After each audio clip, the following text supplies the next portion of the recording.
Donc, nous débutons avec 14. À 14.1, il s'agit d'autoriser l'acquisition du lot 2 71 350 du cadastre du Québec. Au point 20, à 20.1, il s'agit d'autoriser un mandat professionnel au SSP 29481-11 pour les services d'une firme de laboratoire pour une étude géotechnique et de caractérisation environnementale des sols au niveau du Carré Laval.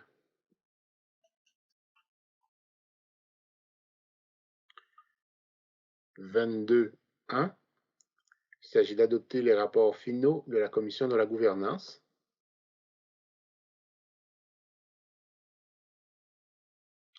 25.1, il s'agit d'approuver les procès-verbaux des séances du comité exécutif tenues le mercredi 2 septembre 2020. 25.2, 25.3 et 25.4 sont reportés au huis clos. Oui, exactement. Donc, nous en allons à 28.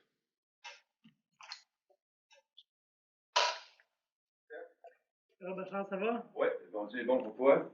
Oui, c'est fun de voir qu'il y a plein de monde le matin. Oui, c'est demain. Je m'excuse, Monsieur Boyer, on entend votre micro.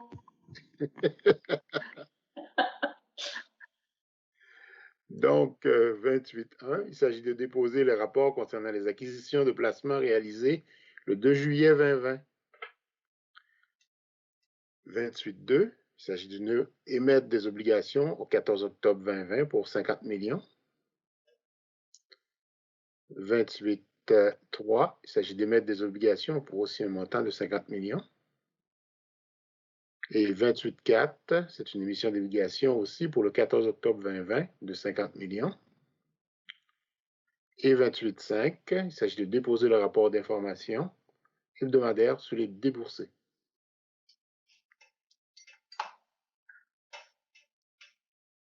36.1, il s'agit de demander des soumissions par voie d'appel d'offres public SP 30-094 pour l'acquisition d'équipements informatiques bureautiques. 36.2, il s'agit d'adjuger le contrat SP 30-033 dans le cadre d'un contrat à exécution sur demande pour des services professionnels en infrastructure et plateformes technologiques dans le domaine de technologie de l'information. 36.3, il s'agit d'adjuger le contrat SP 30-032 pour un contrat à exécution sur demande aussi pour les services professionnels en architecture d'entreprise dans le domaine des technologies d'information. 36.4, il s'agit d'octroyer le contrat EXE 0486 pour l'abonnement Gartner pour les services conseils et services professionnels spécialisés. 36.5, il s'agit d'augmenter le contrat SP 29564 pour les services d'entretien messager des édifices municipaux, groupe 1, l'hôtel de ville et cours municipal.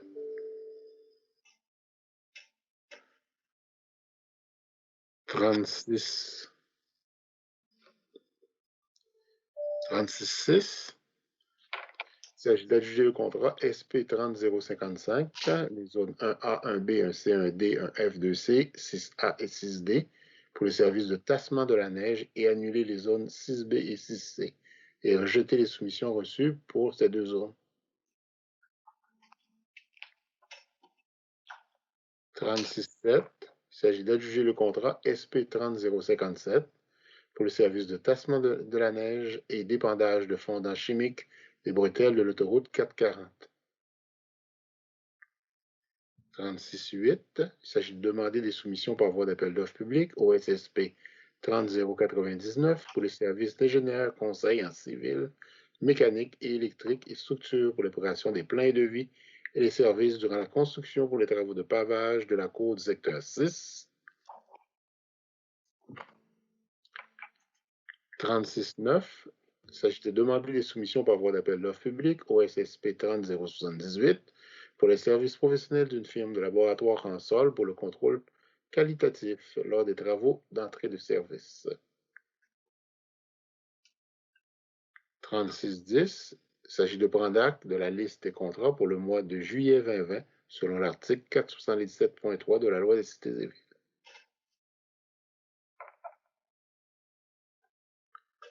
« 43.1. Il s'agit d'autoriser le remplacement de la procédure de consultation publique par la procédure de consultation écrite pour la demande de dérogation mineure mentionnée au tableau ci-joint.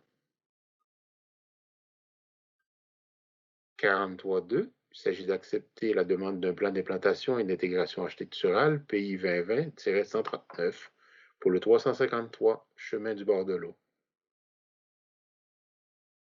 43.3. Il s'agit d'accepter la demande d'un plan d'implantation et d'intégration architecturale PI 2020-115 pour le 199 rue du Canada.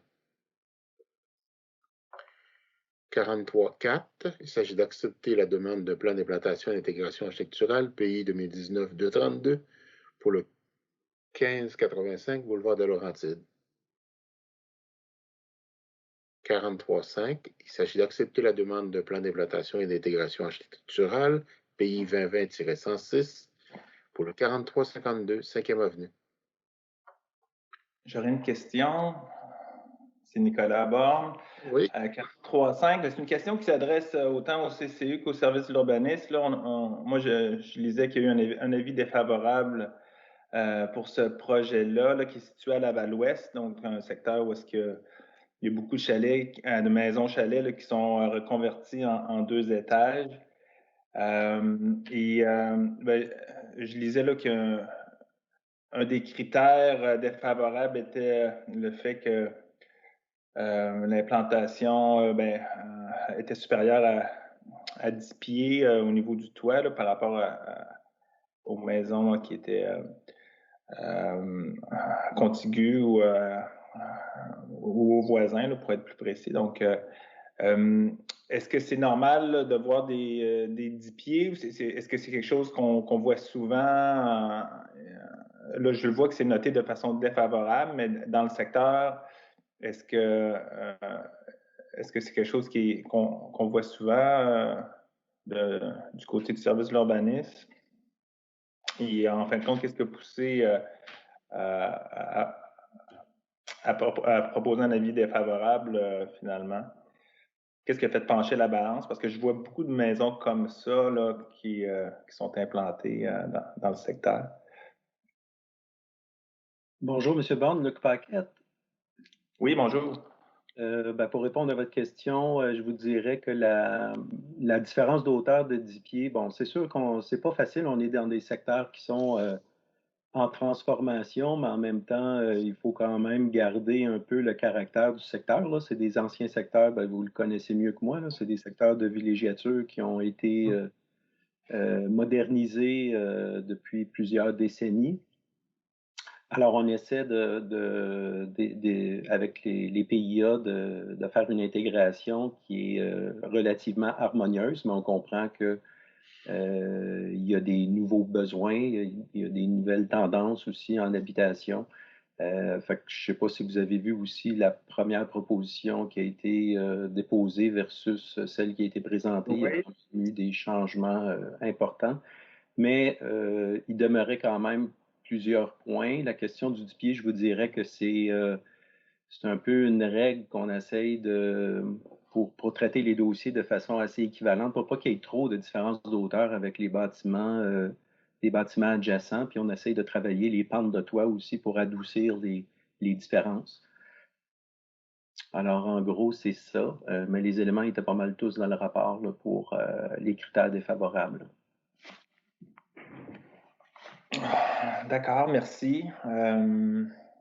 J'ai eu l'occasion de parler à mes collègues là, pour voir leur appréciation là, du côté du CCU. Donc, juste pour terminer, désolé, j'ai un petit chien ici. Est-ce que vous trouvez que cet entrepreneur, si je comprends bien, fait beaucoup de rénovations dans le secteur? Est-ce que c'est facile d'avoir des ajustements de son côté lorsque vous lui faites des propositions de modification? Je vous dirais que c'est des échanges aller-retour comme avec les autres, là. Évidemment, cet entrepreneur-là est spécialisé dans ce domaine-là, là, d'achat de terrain dans les anciens quartiers pour les redévelopper. Mais je vous dirais qu'en général, ça se passe comme ça avec les autres aussi, là. D'accord. Je vous remercie. Merci pour les précisions. Bienvenue. Donc, 43.6, il s'agit d'accepter la demande d'un plan d'implantation et d'intégration architecturale PI de 2020-79 pour l'intersection du boulevard Chomédé et le Carrefour. 43.7, il s'agit d'accepter la demande d'un plan d'implantation et d'intégration architecturale PI 2020-73 pour un territoire sur la 57e avenue. 43.8, il s'agit d'accepter la demande d'un plan d'implantation d'intégration architecturale PI 2020-133 pour un territoire sur la rue John Molson. 43.9, il s'agit d'accepter la demande d'un plan d'implantation d'intégration architecturale PI 2020-136 pour le 52 et 52A boulevard Curé-Labelle. 43.10, il s'agit d'accepter la demande d'un plan d'implantation et d'intégration architecturale PI 2019-225 pour un territoire situé au 939 rue Primevère. 43.11, il s'agit d'accepter la demande d'un plan d'implantation et d'intégration architecturale PI 2020-96 pour le 7701 Première Avenue. 51, il s'agit d'autoriser les crédits supplémentaires au contrat SP 29-267 en lien avec les travaux d'égout pluvial de remplacement de l'aqueduc ainsi que les travaux de réfection préliminaire de la rue, de pavage et de bordure dans une partie des rues du Plateau, de la Colline, Cougler, de Sèvres et La Chance et des Trempes.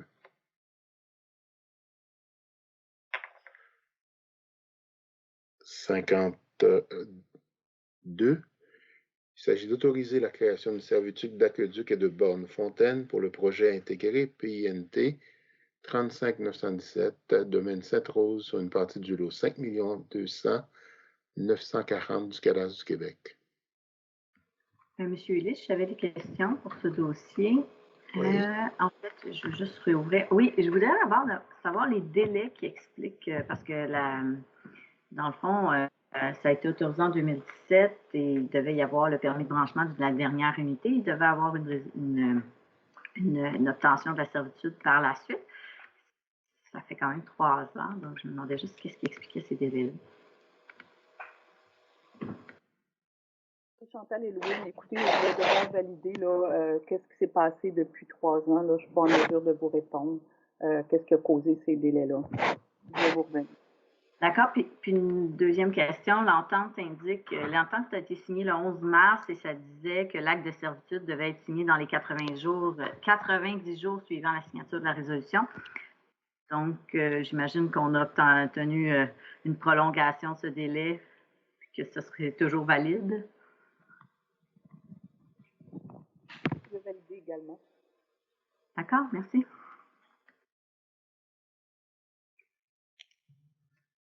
OK. Donc, 50.3, il s'agit d'autoriser l'ajout d'un panneau d'arrêt manquant à l'intersection de la rue Séguin et de la 45e avenue. 50.4, je vais vous demander de le retirer parce qu'il y a un autre SD qui aurait dû être présenté en conjonction de celui-là, qui n'est pas à l'ordre du jour, donc on le retire tout simplement.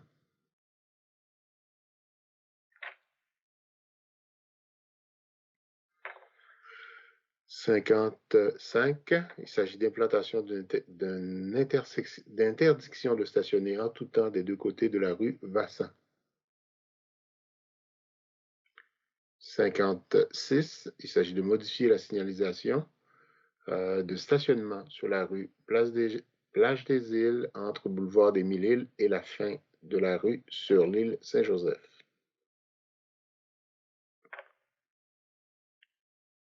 61, il s'agit d'approuver les protocoles d'entente à intervenir avec les organismes culturels professionnels dans le cadre de l'entente de développement culturel 2019-2020 pour un montant total de 108 477. 62, il s'agit d'approuver le protocole d'entente à intervenir avec le Théâtre Pagon dans le cadre de l'entente sectorielle pour la mise en œuvre du plan de développement culturel de la région de Laval 2019-2022 pour un montant total de 27 000. Voilà. Et ça fait le tour? Oui. Donc, ça complète. Donc, on s'en va au huis clos pour les dossiers 25-2, 25-3 et 25-4.